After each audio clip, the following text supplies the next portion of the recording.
Hello, everybody. First couple chapters of this semester is Brannigan in building construction.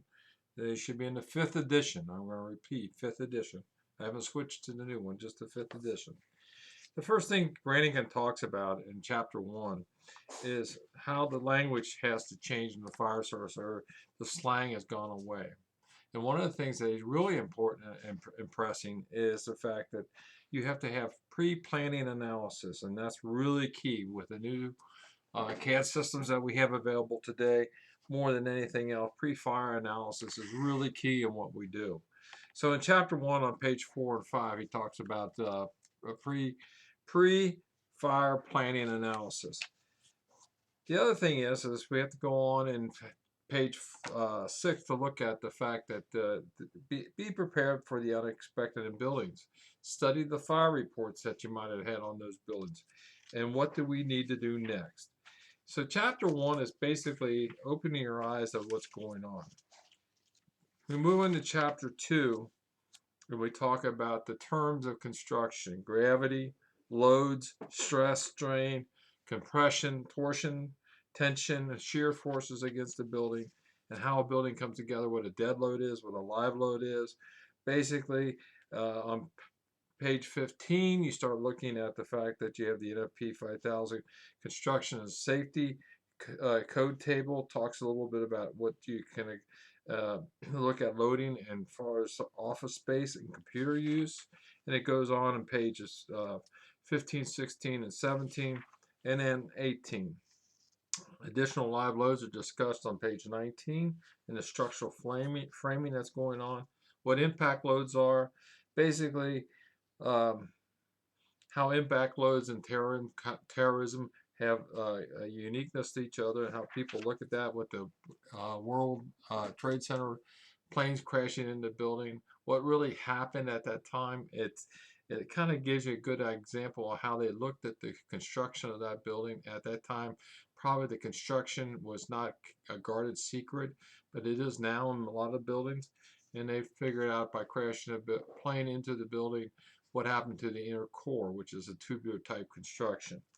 At the time, because they wanted to flex in the building, it was a good example of how the terrorists figured out how to minimize, and of course they killed themselves, but how to minimize any other type of action other than crashing an airplane into a building with a fuel load.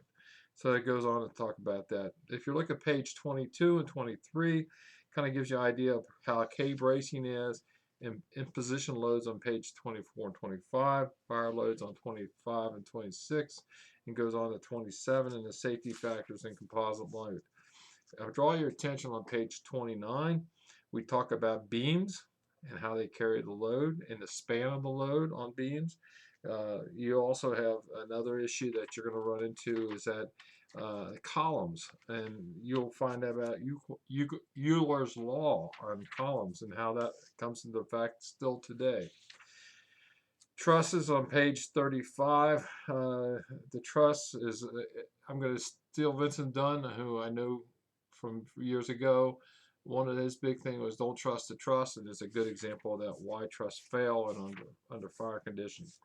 Page 39, we come back to columns and Euler's law and how that comes about, and the axis and how that's all calculated, and how much load can be on a column and how much it can be put across that column from a span on a beam.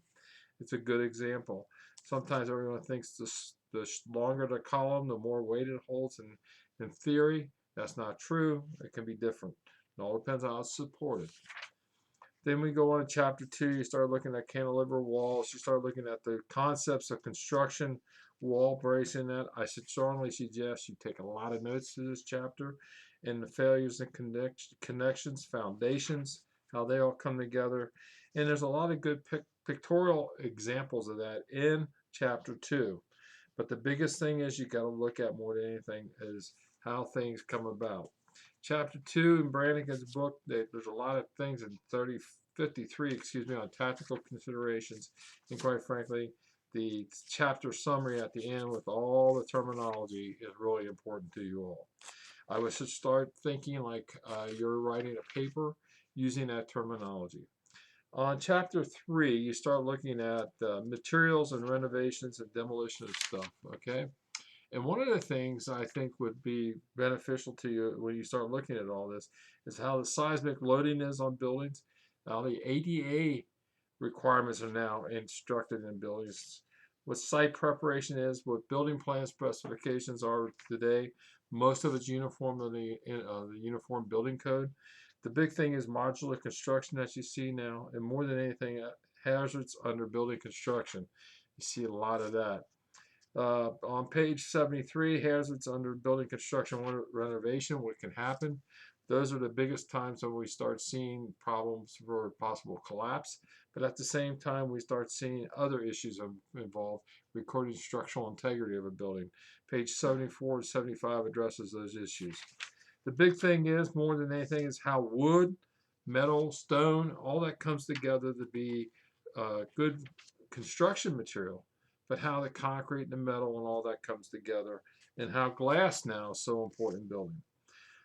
Years ago, asbestos was used for fireproofing and insulation. Now that's basically gone to the wayside, but it is still in buildings, and it's still considered carcinogens.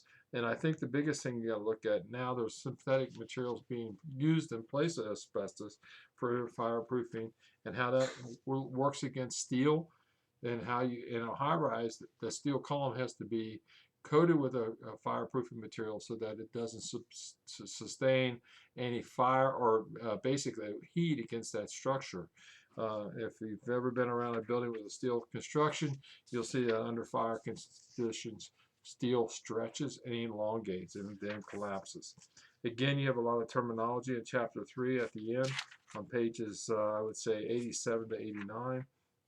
Excuse me, 86 to 89, and look at it that way. That's the first 3 chapters that you're going to be required during the first couple of weeks of this class. I strongly suggest you look at that very closely and read that. And if you have any questions, by all means, call me, 513-615-3768, and we'll talk about it. Thank you, and